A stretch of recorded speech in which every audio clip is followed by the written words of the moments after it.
मनुष्य के समस्त कर्म, व्यवहार एवं आचरण चित्त की वृत्तियों का प्रक्षेपण मात्र है। जैसी चित्त की वृत्तियाँ होगी, जैसा उसका मन होगा, वैसे ही उसके कर्म एवं आचरण होंगे। आचरण एवं कर्म बदलने से मन नहीं बदलता।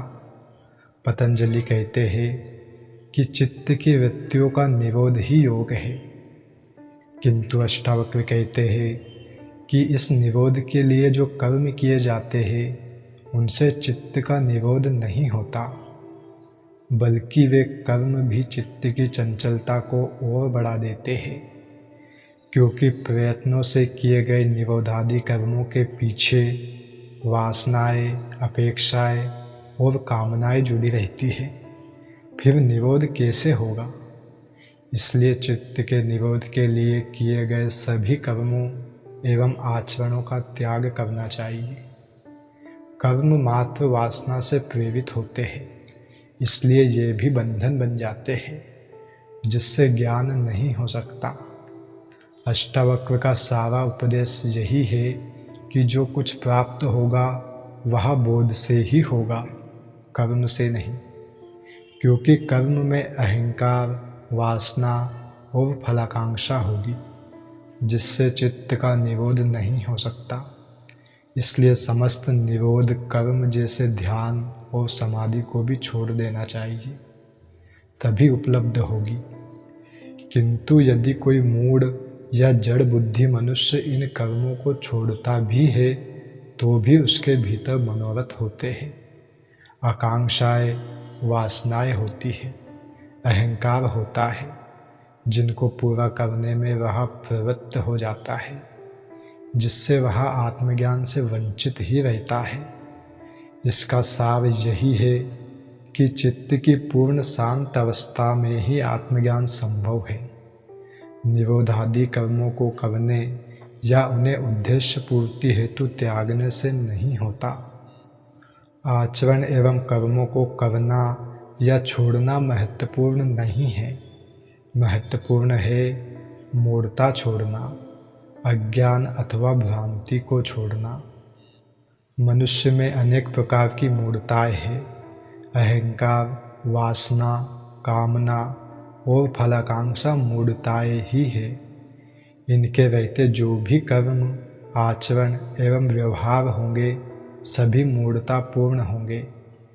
जनक निर्मल चित्त वाले होने से ही अष्टावक्र का आत्मज्ञान का उपदेश सुनकर ही उपलब्ध हो गए, किंतु जो मंद बुद्धि वाले हैं वे ऐसा तत्वज्ञान सुनकर भी भीतर अहंकार, कामना, वासना और इच्छाएं को नहीं छोड़ते, जिससे वे आत्मज्ञान से वंचित ही रहते हैं।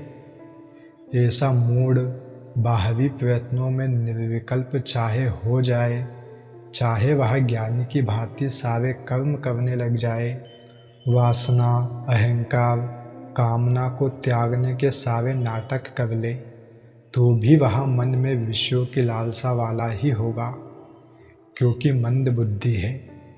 मंद बुद्धि वाले आचरण को ग्रहण और त्याग से ही समझ सकते हैं, भीतर के मूढ़ तत्व को वो नहीं समझ सकते, इसलिए वे कभी उपलब्ध नहीं हो सकते। दोस्तों, कर्म तो ज्ञानी भी करता है, वह अज्ञानी भी, किंतु दोनों के कर्मों में बाहरी अंतर ना होते हुए भी भीतर बड़ा अंतर होता है।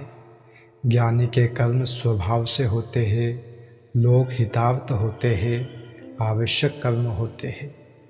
वह कर्म को ईश्वर इच्छा समझकर करता है। उनके पीछे कोई वासना, फलाकांक्षा, अहंकार नहीं होते, जबकि अज्ञानी के कर्मों के पीछे फल प्राप्ति की इच्छा रहती है, अहंकार रहता है। अज्ञानी यदि लोक हितार्थ कर्म भी करता है तो भी उसके पीछे सम्मान प्राप्ति, यश प्राप्ति, स्वर्ग प्राप्ति की इच्छा रहती ही है। अज्ञानी ऐसे कर्मों का अवसर ढूंढता रहता है कि कहीं उसे सेवा करने का अवसर मिल जाए तो उसके लिए स्वर्ग के द्वार खुल जाए।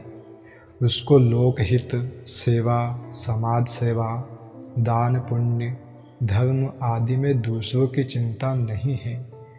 चिंता मात्र स्वयं के स्वर्ग प्राप्ति की है, जिसके लिए वह अवसर ढूंढता रहता है। किंतु अष्टावक्र कहते हैं कि ज्ञान से कर्म नष्ट तो हो जाते हैं, फिर ज्ञानी को कर्म करने की आवश्यकता ही नहीं होती। किंतु ऐसा ज्ञानी भी लोक दृष्टि से कर्म करता है जो लोक हित में है। जिन्हें करना आवश्यक है वह कर लेता है। वह स्वर्ग प्राप्ति की दृष्टि से या फलाकांक्षा से कोई कर्म नहीं करता।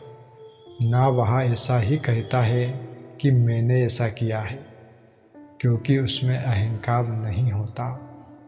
यही कर्म की कुशलता है जिसे केवल ज्ञानी ही उपलब्ध होता है।